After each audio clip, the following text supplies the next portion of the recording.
Most investors think passive income means money comes into your bank account and you don't have to do any work. But the truth is, no property is 100% hands off, especially in real estate. So we're trying to figure out who's actually doing most of the work. So in this video, I'm going to share what I've learned in terms of residential real estate versus commercial real estate and the key levels of ownership to see which one is more passive compared to the other. I'm going to show how one type of property can completely run on autopilot while the other completely drains your energy. So let's get into it. So let's first just start with defining passive income. So passive income is the income you get from your investments or assets rather than from your own labor. So when we own property, you can actually get income from just owning the asset. So someone's going to actually pay you to live in it or to use the house or the commercial property that you own. And so that's passive income. You can also have an active income where you actually put your own labor to force and add value to the property, where you can, do a renovation for a week and increase the property by $100,000. So that's when you use your own labor to force income onto a property. And you can also have passive income from the actual rent and then passive income from the capital growth. So you don't have to put any labor into the property, and the property, because of the market, can grow, 100,000, 200,000 in 20%, 30% in a year. So that's where the actual value of the property increases. And from not you having to do any work, it's just passive capital gains, but you don't actually realize those gains until you sell the property. But you can realize the gains from the rental income. And so not all income is 100% passive and effort-free. It's more of a scale of how passive is this income. Are you just putting 1 hour a week into generating the income, or are you putting 40 hours a week to generate the income? So some investments demand more time and effort, and that's why there's a scale of how passive income is. So what we're going to analyze is who actually does the work. We're going to compare residential properties to commercial properties, see which sort of property and type of asset actually requires more work and which one actually is less passive or more passive compared to the other. Because ultimately we're investing to kind of get a return on our time and a return on our money, so we can have more money to have more time with our family. We don't want to be investing in large assets and then having to spend all our time maintaining and managing them. We kind of want to invest in these assets so they generate an income for us, so we can spend more time with, other people and do things we really want to do. Ultimately, that's why we're investing. So when it comes to the actual costs of owning a property, in residential, you have a large amount of costs, whereas in commercial property, a lot of the costs are actually paid by the tenant. So in residential, you're paying the loan, the property management. When the property goes vacant, you got to pay money to advertise it. You got council, water rates, land tax, insurance, repairs, body corporates, fit outs, utilities. All those things, when you own a residential property, they're paid by the investor. So you collect the rent from the tenant, and then you got to pay all these expenses. Whereas in commercial property, because the business is actually running out of the property, the tenant pays for a lot of the expenses. So the investor's only paying for the loan, the property management, and if the property goes vacant, to re-tenant the property. So in commercial property, all those other expenses that the residential people have to pay, you don't have to pay. They're paid by the tenant. So that's going to save you a lot of time in terms of all the bills that you're going to have to pay, or the managing with the property manager to get things fixed. All that time suck and time drain that you're going to be spending in residential property. When you own those sorts of properties, you don't have to spend commercial because the tenant is doing all that work for you.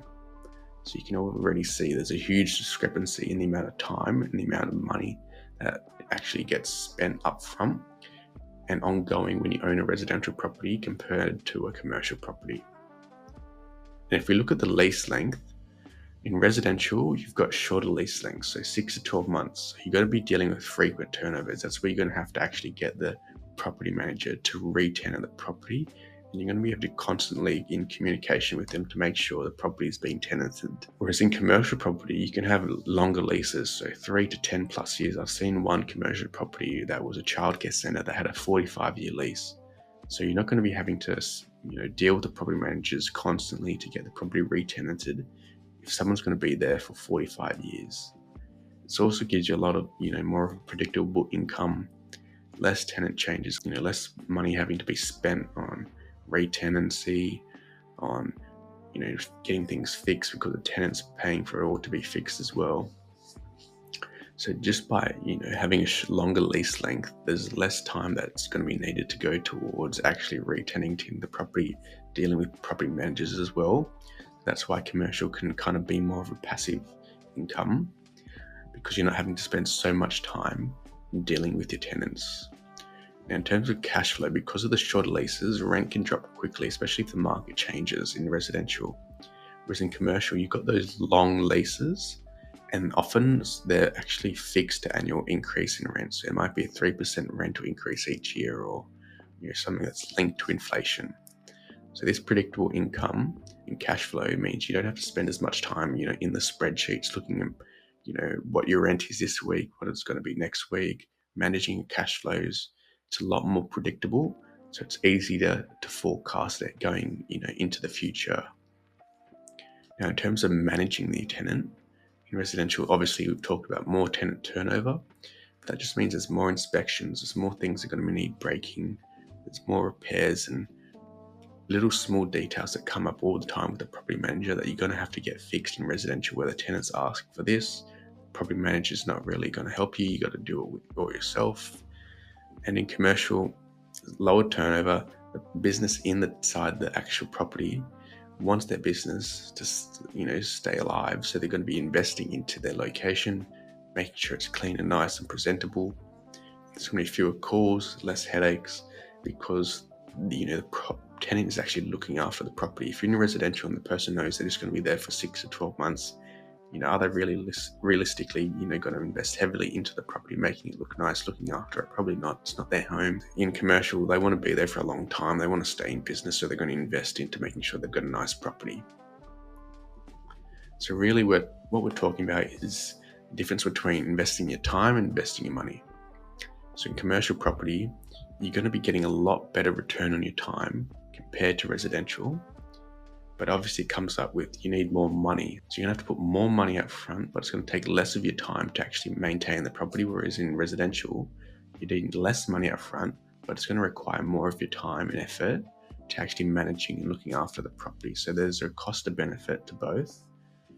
And obviously, as I'm starting out, I'm going to be having to invest a bit less money, but it's going to require more time as I'm getting into residential property. But gradually, as I get older, establish myself, I'm going to be wanting to invest more money to get more time back.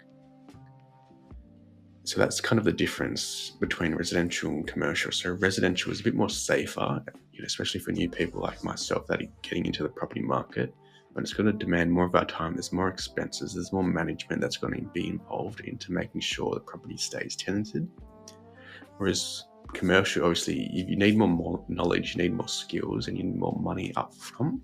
But once it's set up, it can be passive for years. I'd mentioned that I found this childcare centre that's got a 45-year lease. You're not having to be spending a lot of time managing the property if it's got a 45-year lease.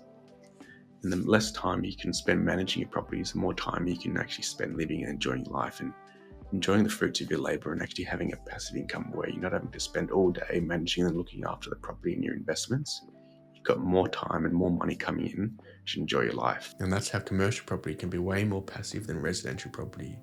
Now, if you like these sorts of videos, go watch my last video where I compare 4 residential properties compared to 1 commercial property to see which one outperforms the other over 15 years. So go watch that next, and don't forget to subscribe so you don't miss out.